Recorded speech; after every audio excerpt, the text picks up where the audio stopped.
All right, so a couple of things. We are going to continue from last Tuesday's lecture.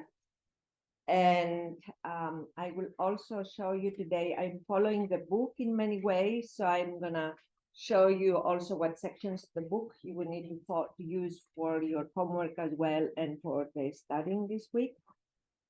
And I'm going to make available a quiz for this week that you will have until tomorrow. Tomorrow is Friday, tomorrow night, 11:45 to do. All right. And that's going to be on material we covered this past week. Same thing like the other one. Multiple choice at the higher level. It's more a conceptual. I will give you more conceptual questions on that. One more comment before I start the lecture and ask you if you have any questions from anything before. I am willing to give extensions to homework, but it will be limited to a day after the deadline because I tested it this week. There are a lot of people who have good reasons to submit homework later, but if they accept it and they want them to submit it, then I cannot put the solutions. And then, so I just uploaded the solutions for homework one. I don't want to limit everybody else from having access to solutions of that homework, of the homework of the previous week. So I have decided to extend the to give for good reasons. If you approach me ahead of time, and I think that those reasons are valid, to give you one more day. If you need a lot more than that, then as you remember, we said we're going to have a makeup assignment before the midterm and one makeup assignment after the midterm, and one makeup assignment before the final. And we're going to do that. So for those of you who had to miss something, all right, that for a valid reason, obviously, to be able to take the assignment and make up the points that you missed. But as I said, I will be only giving you an extra day. That's it. All right, so keep that in mind. And don't come here and tell me I was sick, I could not do that. I understand all of this. It's not like that I'm going to criticize you or anything. I do understand, but at the same time, we have to keep the class running, all right?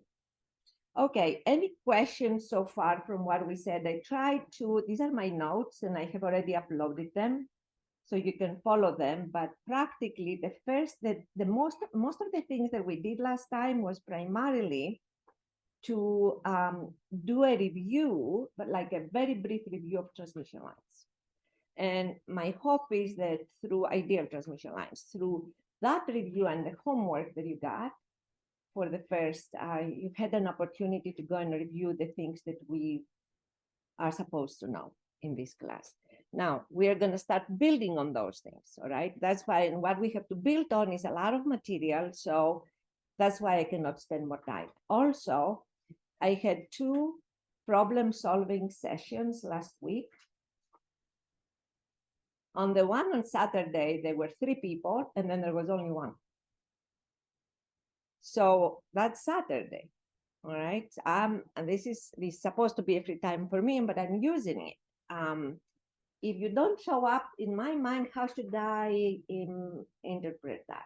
Like, what kind of interpretation should I give it?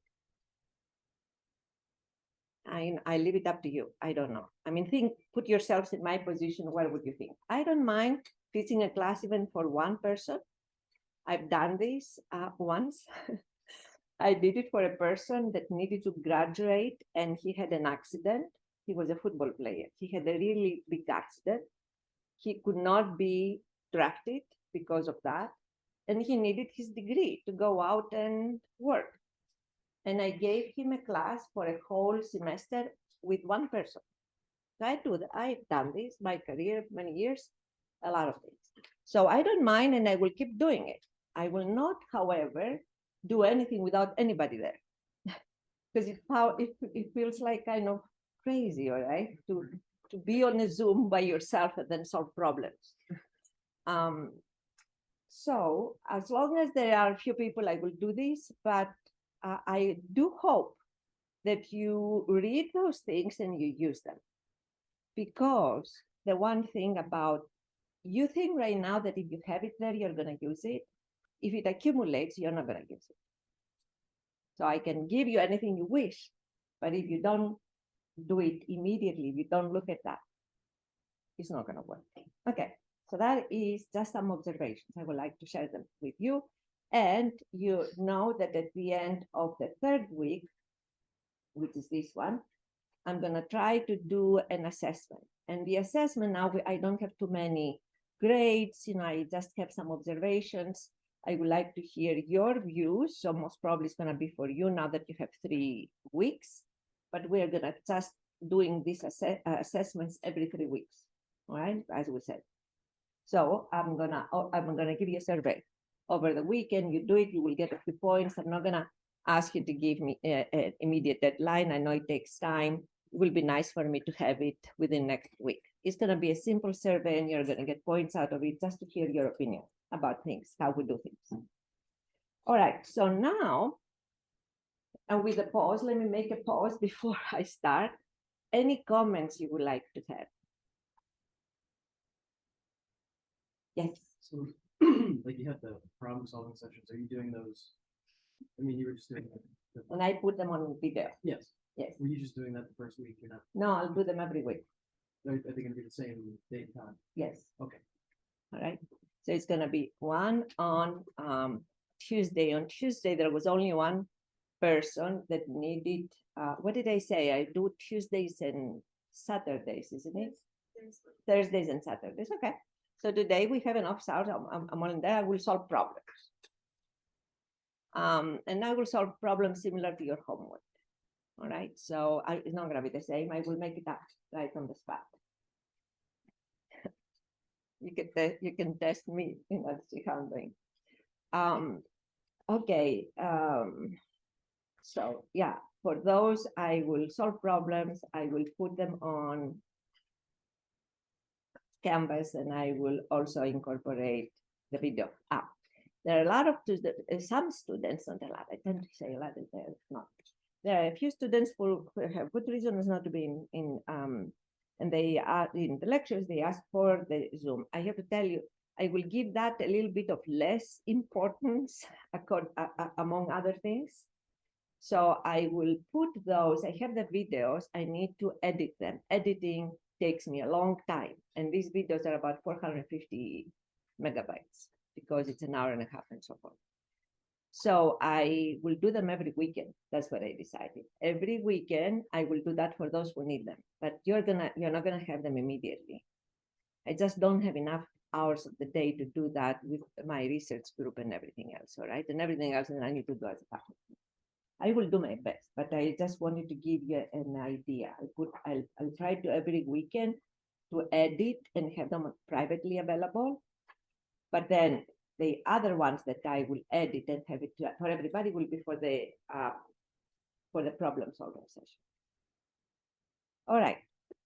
So today, what we would like to do is to start with, do you remember we said that we started with ideal transmission lines because they give us a good foundation on which to build other more complex structures.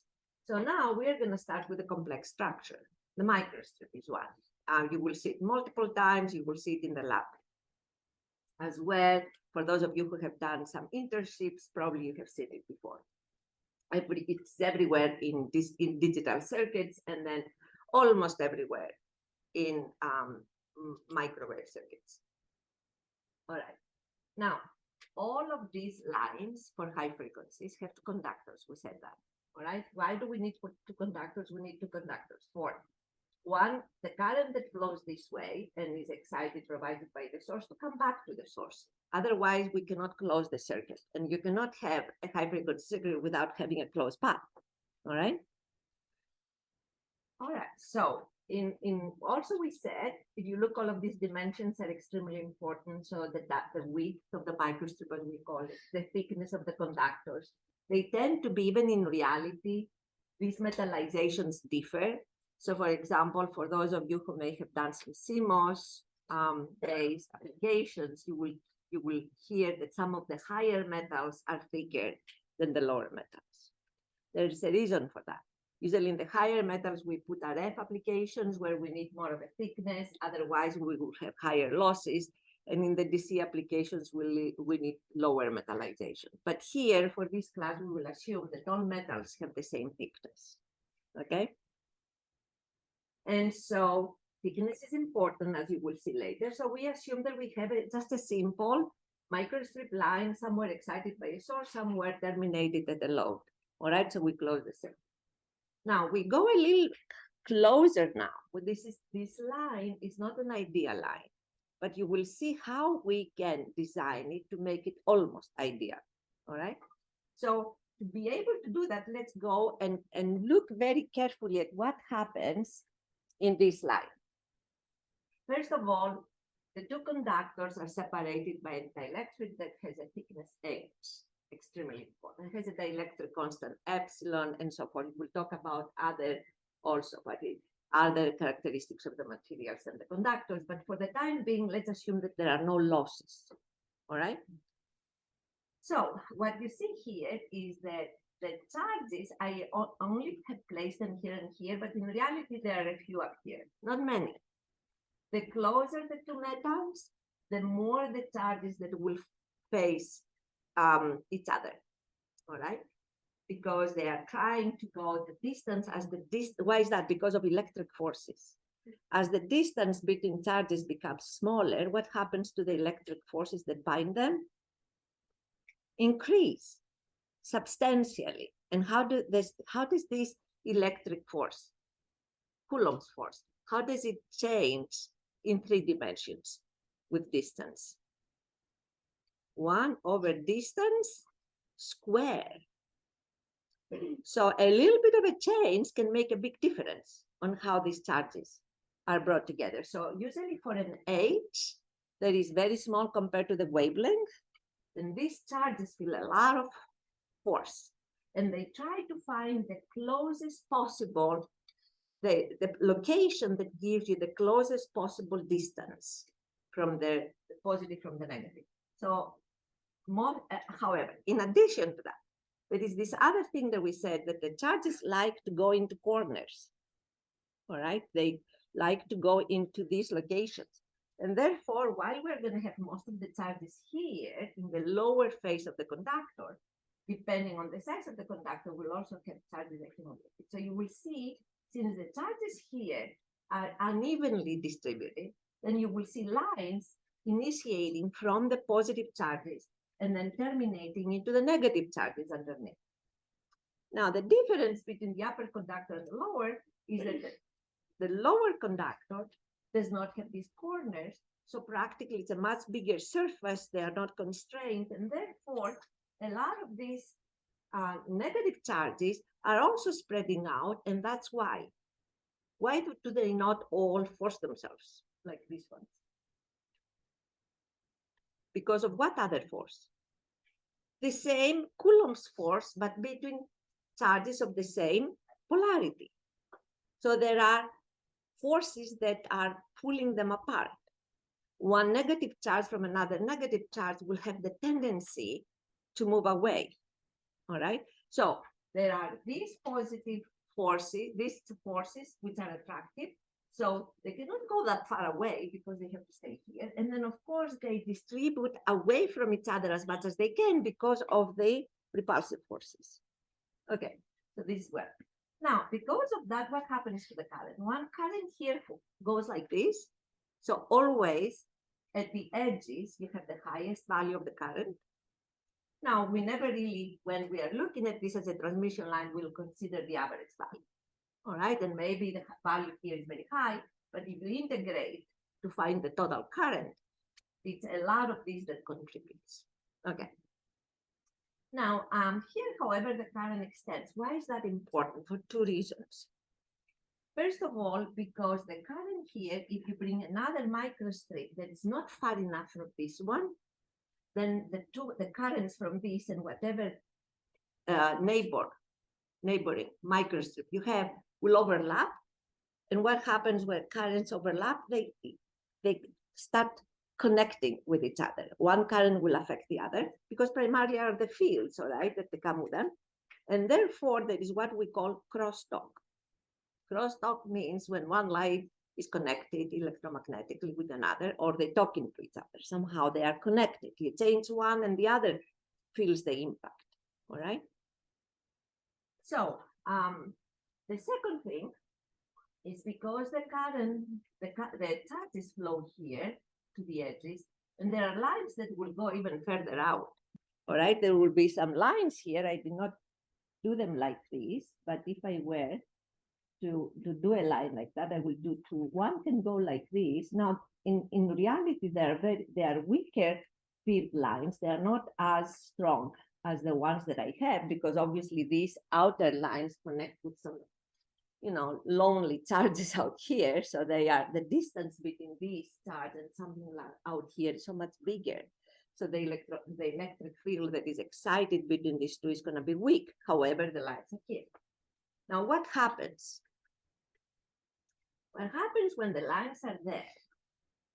The air, in addition to the dielectric, plays a role in defining the field distribution, all right?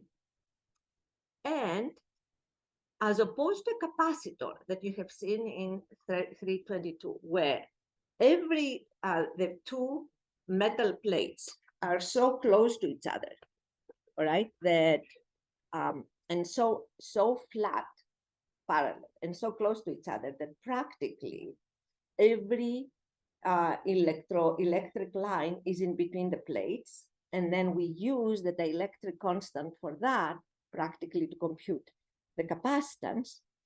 Here, the electromagnetic field is going to see something, not just the dielectric, it's going to see the air.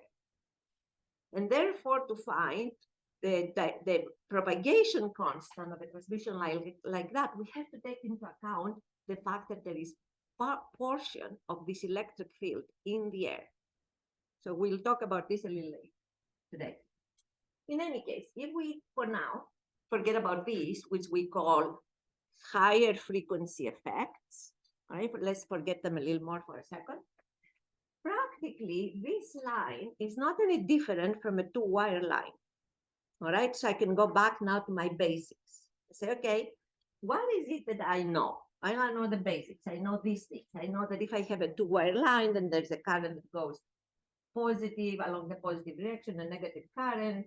And then I can write, I did not write all of the transmission line equations like you had last time, all right? But the incident current goes with like this, and eventually we'll put a loss in there.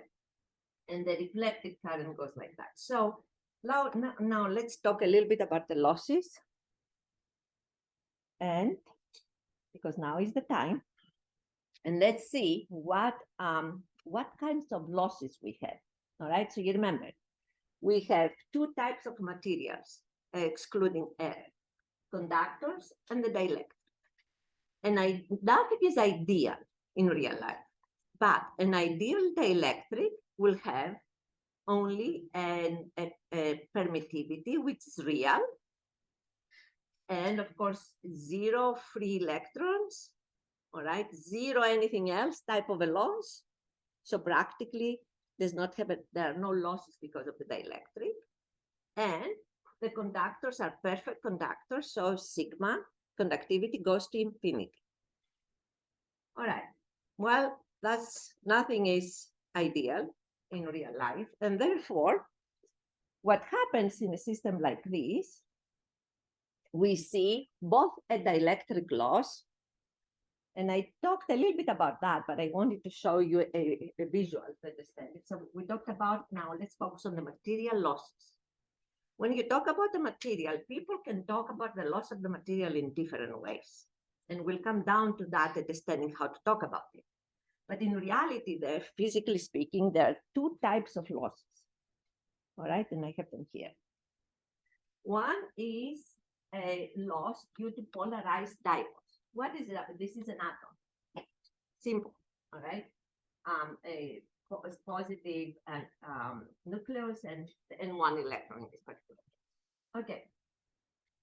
If there is no electric field, then all of these electrons other than other, whatever other materials, forces you have because of if there's a crystal structure or something, forget about all of these complexity things. Let's assume that you have all of these atoms randomly oriented, all right? The electrons will find themselves in different positions and so forth. And when there is no field, there is nothing happening. I mean, there is a lot happening in the material, but for us, electrical engineers, nothing is happening electrically. However, in some materials, when I put an electric field, if the electric field goes like that, all right, then the electrons will try to go in that direction. All right. However, because in fact they it will start, the electrons will try to go to the opposite direction, because usually, obviously, there is some positive charges that have implemented. So they will try to go to wherever towards the positive charge that is created, which obviously is stronger than whatever they have seen at the nucleus. So in any case, in this particular case, for this particular material, the electric field polarizes the atom.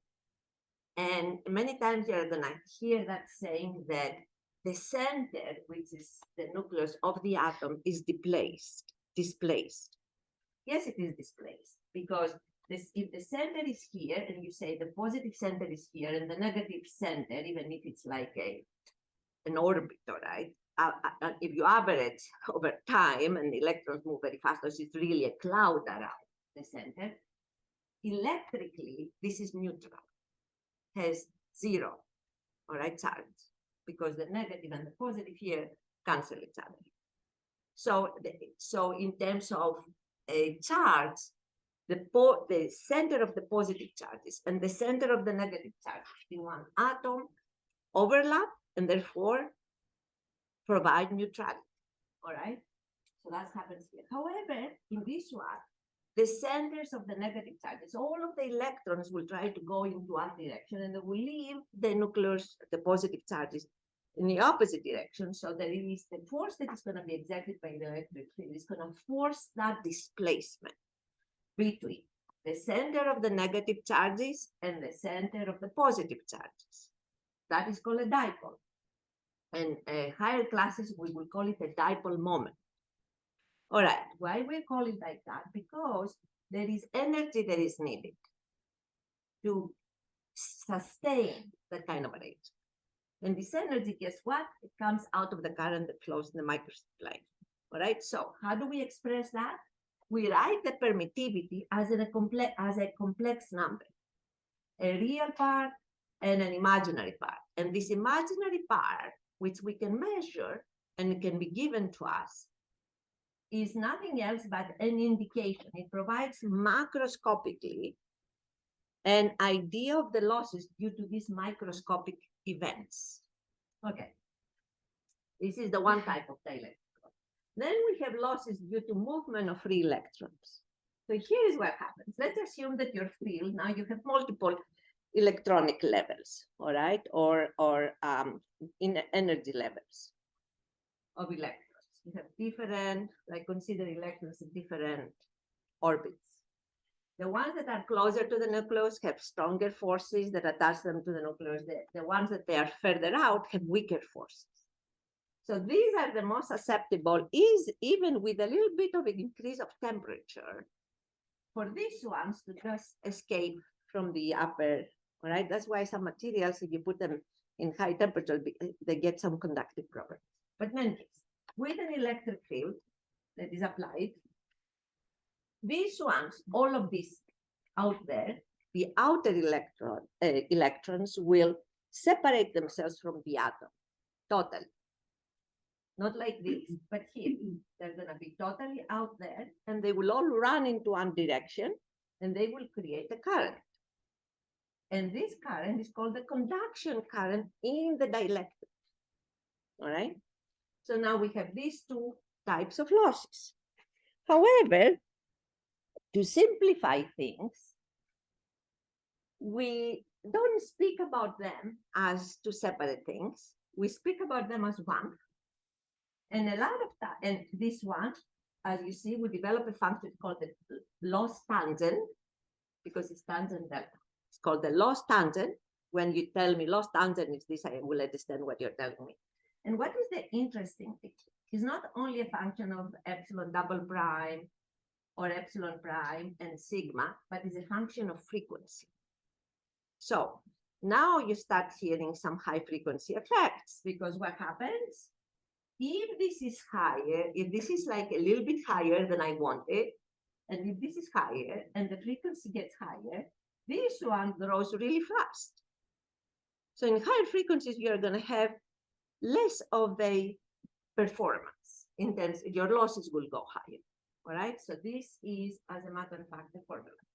A lot of times, you're not going to have to go there and do this. They will give you the loss tangent of the material and say, this material, and if you go to the web and look for example, duroid, or you look for silicon, they will tell you the loss tangent is this one for these frequencies, and they will probably give you a table. All right. Now, I think in ADS, they have something like this, and they do it automatically. But that's how you need to understand physically where those come. That is your dielectric. Now we go to conductor. In the conductor, ideally, sigma is infinite. All right, conductor sigma. And that sigma here is different from the sigma of the dielectric. In the dielectric, sigma ideally has to go to 0. So an ideal dielectric has no free electrons. However, in conductors, ideally sigma has to go to infinity, which means what? In conductors, you have a ocean of negative electrons. And that's why the current can flow easily. So ideally, you would like to have sigma to go to infinity. And if sigma is infinity, then we have learned from electromagnetics that there is no field inside the conductor. All right, so ideally, no field inside the conductor. The current only flows on the surface. However, what did we say? Life is not simple. So in real conductors, it does not matter how good they are. You have a sigma, which is not infinite. It might be very, very large, 10 to the 5 or something, but it's not infinite. So as this becomes smaller than infinity, you start seeing that there are some electrons that are flowing not only on the surface, but inside the conductor. And so the current that flows in, because electrons flow inside the conductor, will flow in parallel this direction, in this particular case, but the current will show this exponential decay, all right, inside the conductor. And now we define a different delta. This delta and the other delta are not the same thing. All right, so keep it in mind. Unfortunately, we have this delta too. This is called the skin depth. All right, think of your skin that is not infinitely thin. And there is a current in that. This is called the skin depth. And how do we define it? The depth inside the conductor, where the value of this current that flows inside the conductor becomes 1/e of the maximum value on the surface. And also, this is something that is given to you. Skin depth is something that people measure. They have it from other analyses. They will give it to you. And what else? Is a function of frequency. So everything points now to the following problem. The higher you go in frequency, the more of these effects come there. And that's why we are not going to do them in this class. We are going to touch on them, but we are going to talk about high frequency effects, which are extremely important to know if you design RF circuits. A receiver, for example, all right, which operates in 5 gigahertz or 20 gigahertz, that some of these like frequency bands, as you learn from the magazine that you read, are bands that have been dedicated to communications. So if in your receiver, you forget about those things and you violate them, then nothing is going to work. All right? So that's the bottom line. So I said lambda delta should be delta. I will correct it like on the spot. I don't know why I wrote lambda. Okay. And every time I will upload this too, again, because I may write some more things. All right, now Now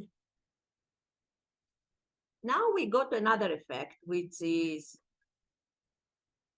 how the lines of the waves here, of the electric fields rather, electromagnetic wave, they just come out of the material and then they have this very strange distribution, right? The lines go like that. And as a matter of fact, if you want to really find out how they go, you have to solve a very complex problem.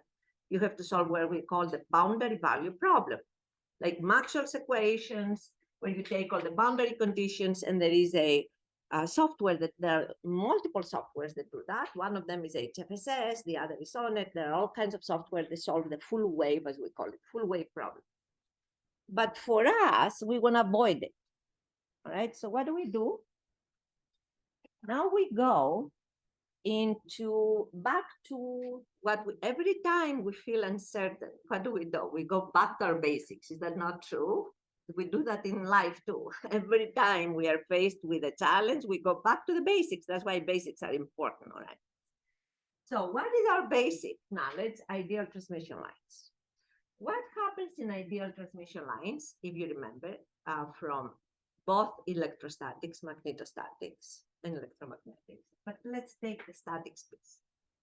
If now I consider that my two conductors have charges, all right, accumulated here and there, positive and negative, and then the electric field lines go like that, then you see that all of my if say the two lines were like, I don't have two pencils, but assume the two lines were like two pencils, then the electric field lines will be exactly in between the two lines in the ideal conductor, all right? So if I have Z as the direction of propagation in this line, E is going to be perpendicular to Z, all right?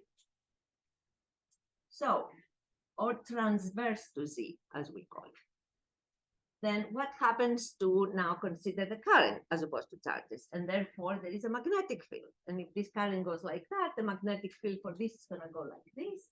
And the magnetic field for that is going to go like that. That's why we have lines that you need to have opposite directions in the current. So the magnetic fields are trapped in here. They sum up here and they cancel outside. You remember that? We did this from magnetostatics. Okay. Now, if you look at the magnetic field, if you have a current like this, the magnetic field is going to be going like that. So the magnetic field lines are also on a plane which is perpendicular to the direction of propagation. So the magnetic field lines are also transverse. All right. And what does this do? Then we say this is a transverse electric and magnetic line. We call it a TEM. So when somebody tells you you have a TEM line, you understand what it means. It's very close. An ideal transmission line is a pure TEM line. Okay. So now we got that. But let's go a little further down and make some observations. If I get a microstrip, for example, as my first observation, and then I I operate it, I have a microstrip line goes to a load. And at first, I excite it with a source which is at 100 megahertz, and the line has been designed, ideally, for 10 gigahertz. If I go from very, very low frequency, practically, and I measure then the electric and magnetic fields, what I will see for the line, even if the fields go out, for example, of the dielectric, I will see that both the electric field and the magnetic field of this are transverse to the direction of propagation. In real lines, that does not happen for all frequencies. In ideal transmission lines, which are TEM lines, they have a transverse electric and magnetic field to the direction of propagation for every frequency, for all frequencies, from 0 to infinity, for example, all right? However, in planar transmission lines, like microstrip, coplanar, strip line, and so forth, that is not true. you have a pure TM performance at the low frequency end, but at some point when you cross a frequency or you approach crossing that particular frequency, we call it the cutoff frequency, then you start seeing electric and magnetic field components, which are also longitudinal. All right, so planar lines, especially two conductor lines, they will have a whole good frequency range where they behave as TM. But the moment you go your frequency higher than that, this line loses that character. And why is it important to know what this is? Because the moment you even approach that without crossing it, your line starts having different and all kinds of high frequency effects. It's not working as a transmission line. So you have to avoid being even close to that, near. All right. And we'll talk a little bit on how later on how you avoid that. So because these lines, like microstrip, strip line, and so forth, they are not pure TM lines, meaning they only are TM for a frequency range. We call them quasi-TM. All right, so you will hear that term, quasi-TM lines. And a lot of times we talk about that because we want to be careful. So in a microstrip, when do you have this? When are you sure you're not going to have this quasi-TM mode? When your thickness of the substrate is less than 1,000th of the wavelength. If it's less than that, you don't worry about transmission characteristics. You don't worry about parasitic effects. If your line has an edge somewhere, you don't worry about those things. You don't worry about high frequency parasitic effects. The moment your age becomes above even that, does not even have to be 100. If it's 100, you seriously have a problem. For example, if I have a microstrip where H, let's say it's 1 centimeter, all right, for example, pretty thick, but low frequencies.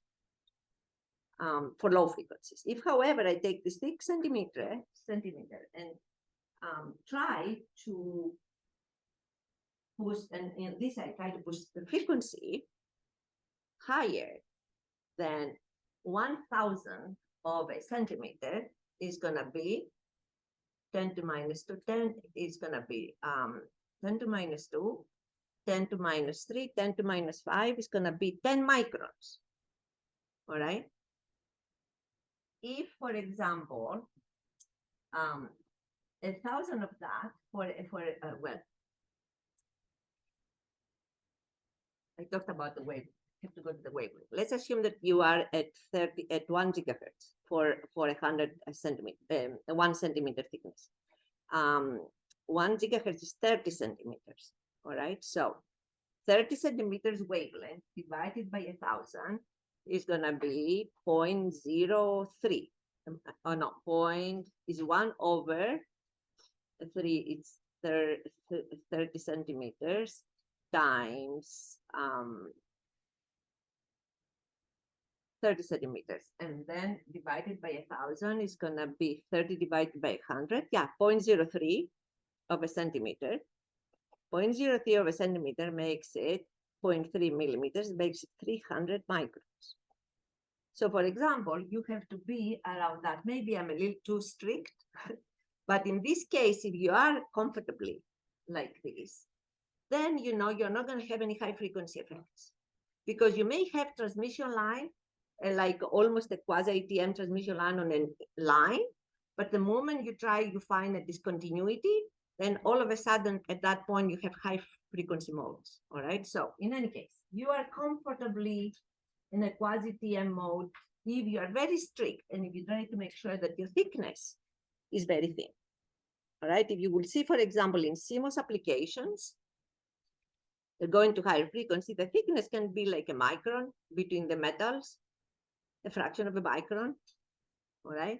And then that's what makes it able to operate at much higher frequencies. So in any case, let's use that or approximately that for our class. We are going to choose it anyways, but you keep that in mind. Now,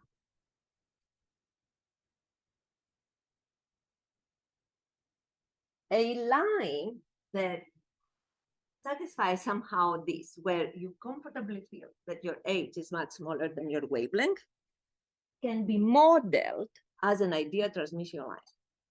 All right? An ideal transmission line means a pure TM. That does not mean that an ideal transmission line does not have losses.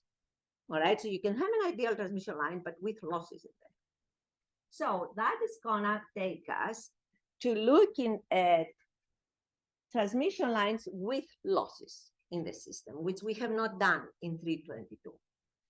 So what happens if you have a transmission line with losses? There, of course, one thing is that your wave is, as it moves down the line, is going to change its phase. Remember, we said that because it's a cosine omega t minus beta z type of wave.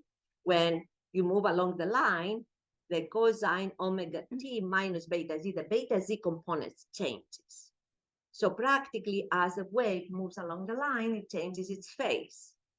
But with losses, one more thing is happening.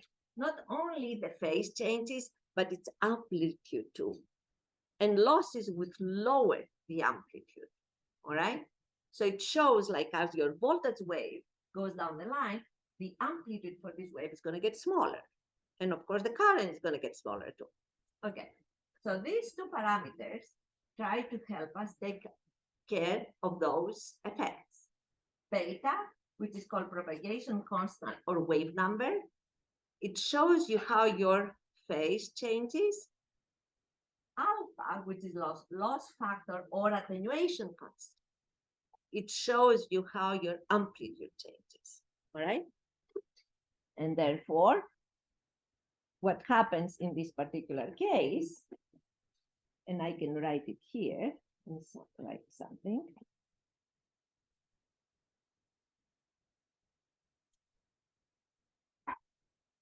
So practically, I can write here, and let me see, I will add pages when I write, if you don't mind. Add a page. And then I will move a little bit this down.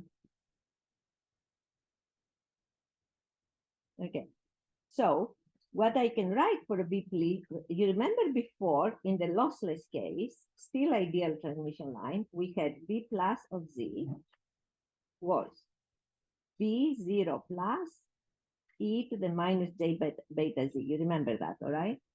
Now, however, it's gonna be, we are gonna change this. And instead of beta z, we are gonna have minus gamma z. What is this gonna do for us? It's gonna do the following. It's gonna bring to V naught plus this factor here,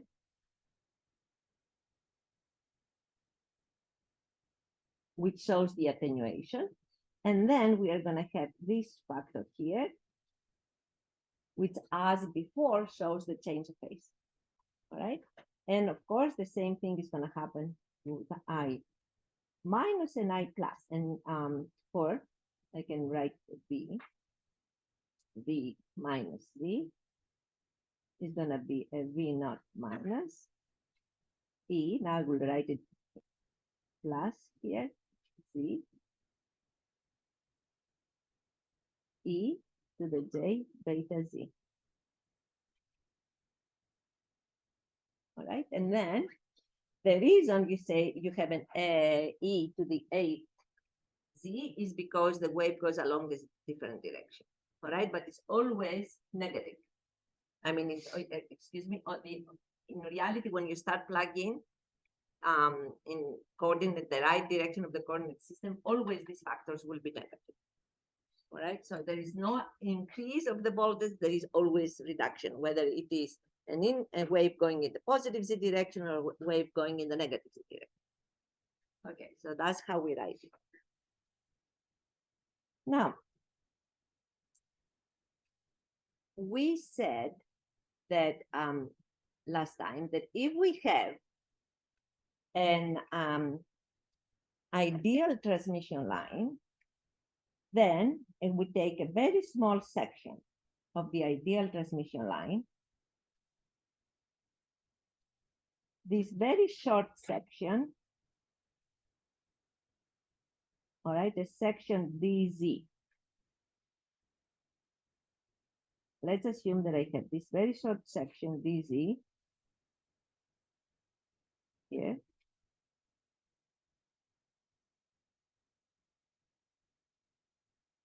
Okay, and then I want to represent this. Let's assume that here, that's A. We call that the input port to this very small section, and this is the output port.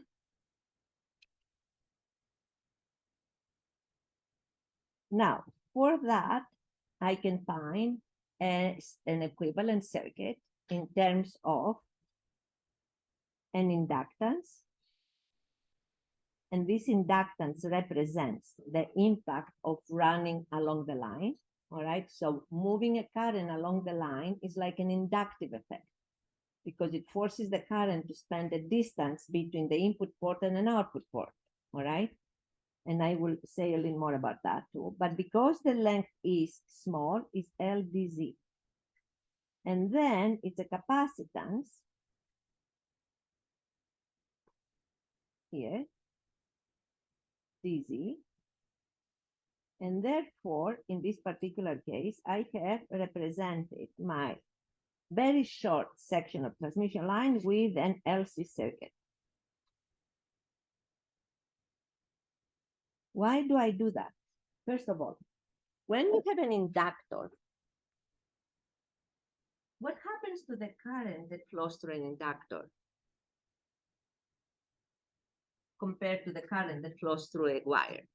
Let's assume that you have a simple, let's assume that you have, I mean, a wire, not a wire like this, not a transmission line, but these 2 points, all right, electrically are identical. You see here? Electrically, whatever applies here in terms of a current, the current here and the current there will have the same value, all right, in the lower, this wire that you use in your circuits. You get at A, and if I call AA prime, let me call this, okay, this is B, and this is B prime. So the current between A prime and B prime is the same. Well, if I do not have, no, it's not exactly the same because I have this. I mean, it's from Kirchhoff's law, but let's assume, I put it here, so I don't confuse you. Here, C prime, excuse me, and C, even if the potential is the same, C prime here. All right, so if I look at the current that comes towards C prime, all right, so if I look somewhere here for the current, before it reaches C prime, the current here and the current there, it would be identical. Don't you agree? Okay, that's what we do in circuit theory. But what happens with the current here and the current just before C?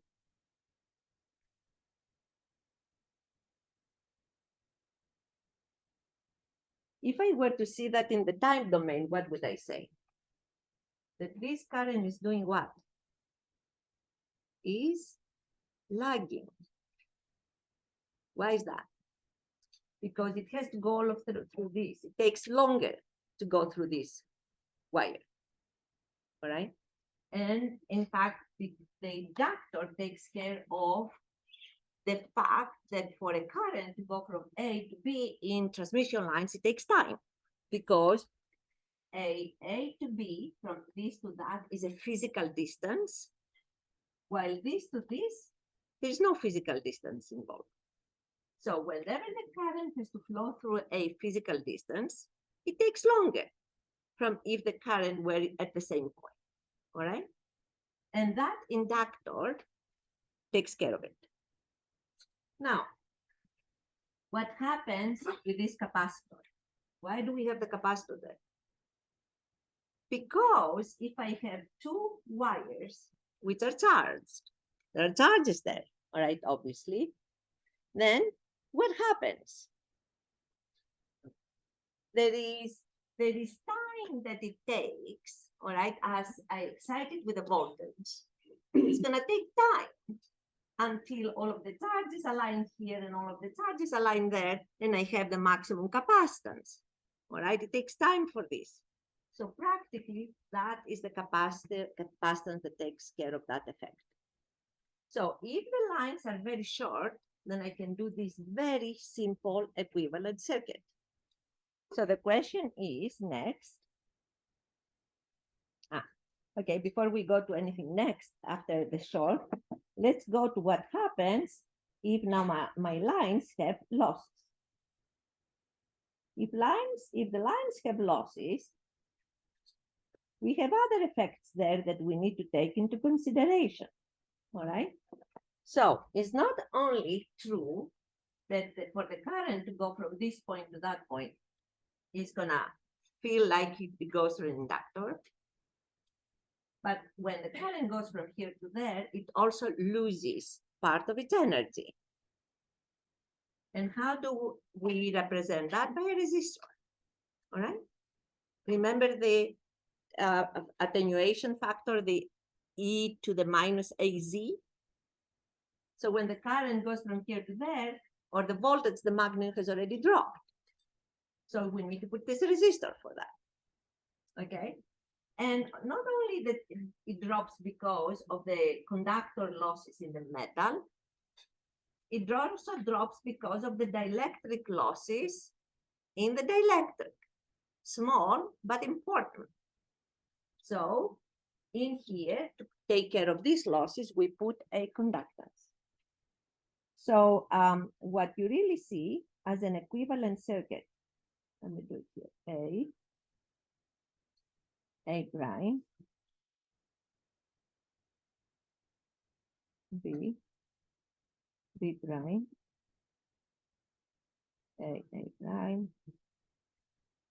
B, and B prime, all right? And these are important because if somebody can give me R, L, G, and C, as we have seen in 322, then we can find the characteristic impedance of the line and the complex propagation constant, all right? And you remember we have seen those two equations. All right. Let's look at some other things. Very interesting, obviously. Now, in a good line, R and G will be very small to this product, omega L. Otherwise, if R is so big like this one, that's not a good line. Whatever you're going to give in there is going to be absorbed into losses, all right?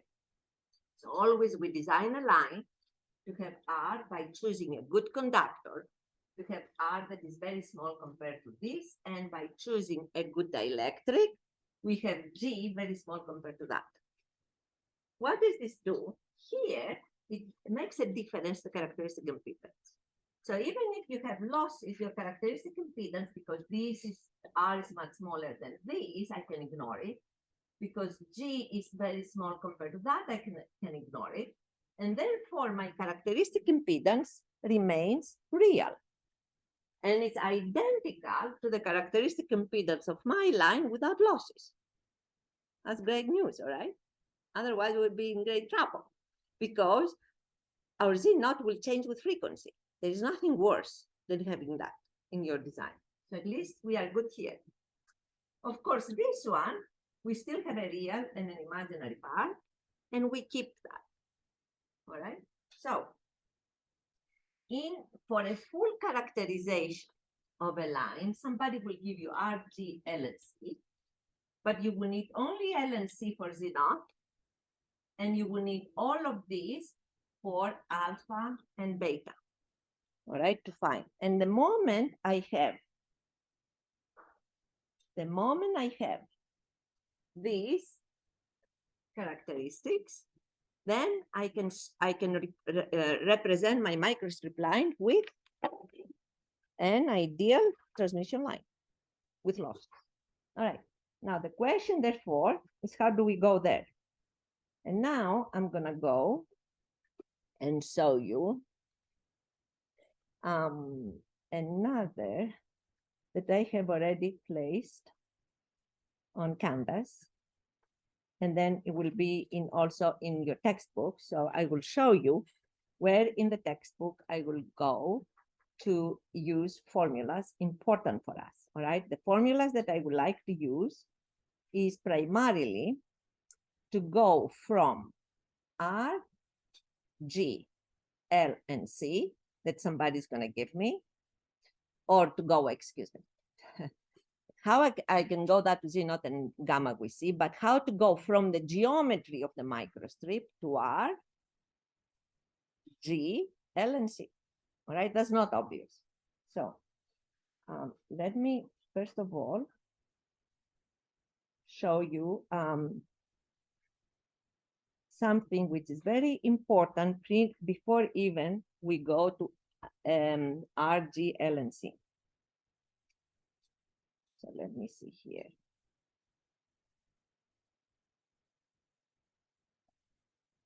So you remember what I said, and that is in fact the formulas that you will find in your, just put them on a PowerPoint.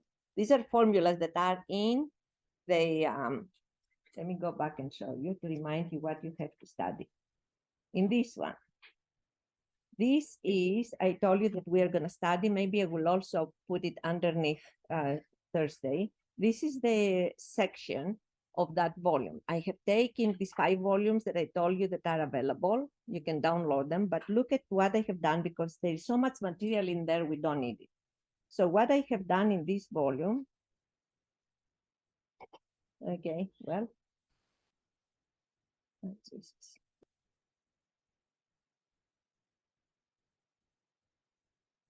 not gonna do anything until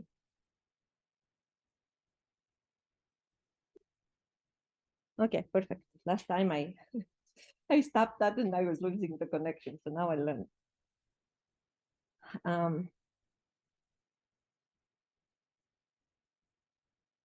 Okay, so in the books we have, and might be easier for me to get the books, not from Canvas because it takes so much time, but from my files.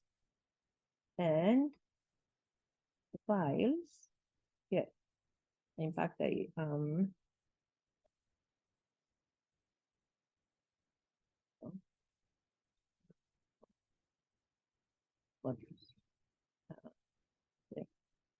yeah, I will show you that easier.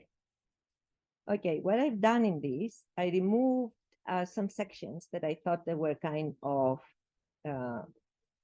confusing. But here, I would like you to read those things, all right? Read them.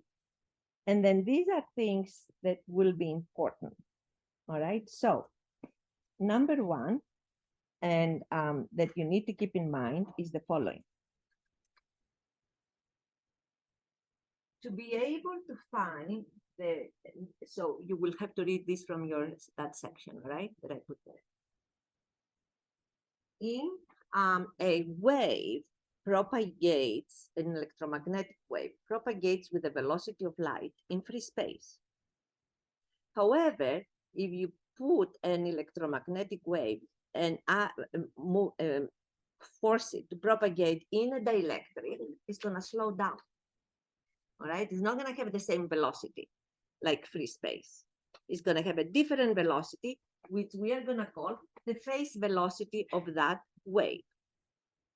So our transmission line, the microstrip, does not go like with the speed of light, because a lot of the majority of the field is inside the dielectric, and the dielectric has a dielectric constant. So what happens when a wave is propagating inside a medium that has both epsilon and mu?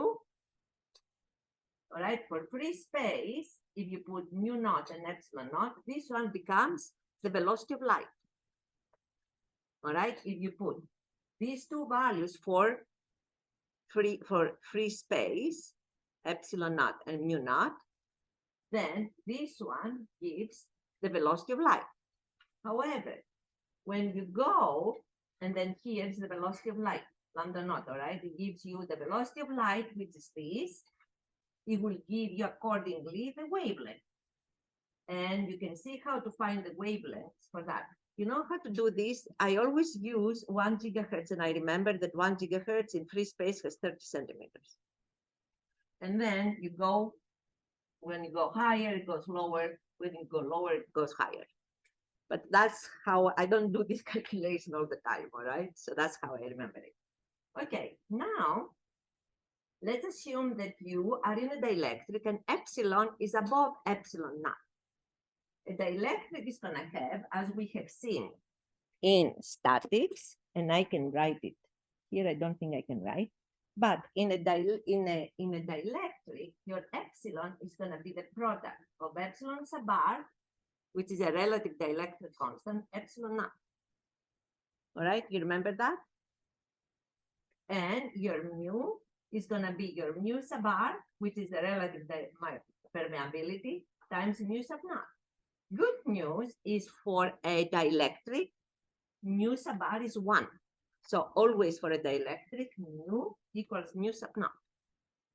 However, epsilon, because epsilon sub r is, for example, epsilon sub r for silicon is 11.7. So epsilon for silicon is going to be 11.7 times epsilon naught. Epsilon sub r for gallium arsenide is 12.4. For quartz is 4. All right, so all different materials. For duroid is 2.5, for example.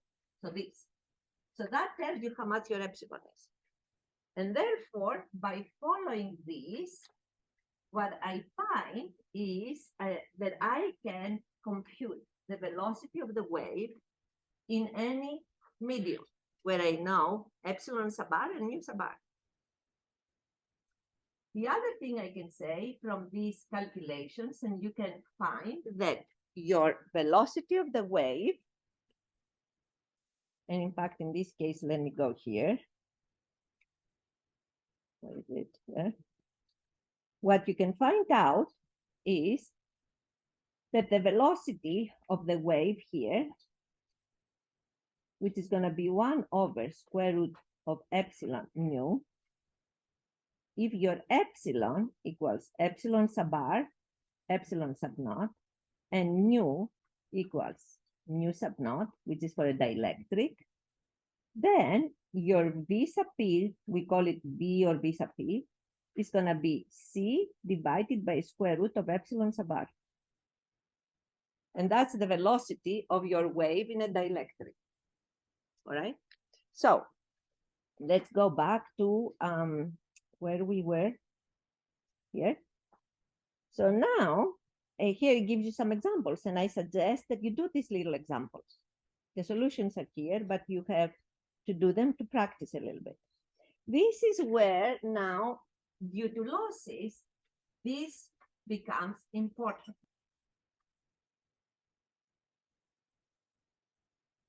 Don't know why this is weird.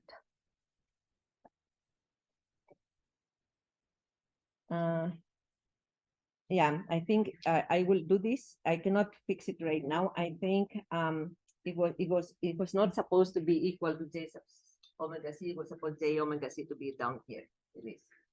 All right, I will fix it before we go, and I put it there. I will place it correct. So you know what I said? I said that G is not J omega C. G is just the conductance shunting the line, and J omega C is the capacitance, of course, with frequency. All right, that has J omega C has the units of a conductance. All right, so now is what I showed you myself before in the book that shows you, in fact, what is a transmission line of a given length, delta Z, but given R, L, G, and C. Okay. And then they go to this transmission line. I mean, they do a repeat of transmission line. Then this is what we talk. I did not cover the repeat. You can see that, but this is in fact Z naught, and this is gamma, which we have seen, but they have it there as a review. Okay, So now, in this one, gives you two problems. One where they give you R, L, G, and C, and you find alpha, beta, and Z naught. All right, you remember what we said, that if somebody gives those to you, you can find the characteristic impedance of the transmission line and the attenuation and propagation constants. This is a very nice example. And also you find the phase velocity, all right? You see that it's less than the velocity of light in free space. Now, in there will be a lot of, and then I will like to attract your attention to that. There is a lot of discussion in this. You can read it if you want. This is the microstrip, all right? It has also different things.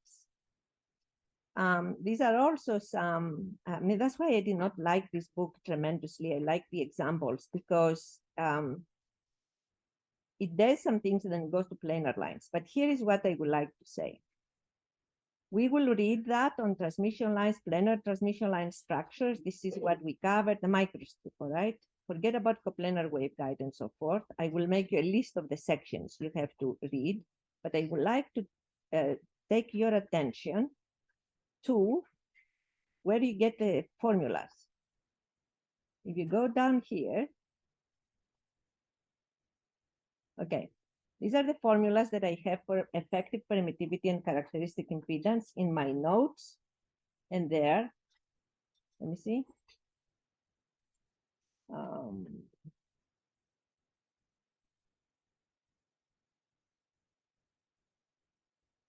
Okay.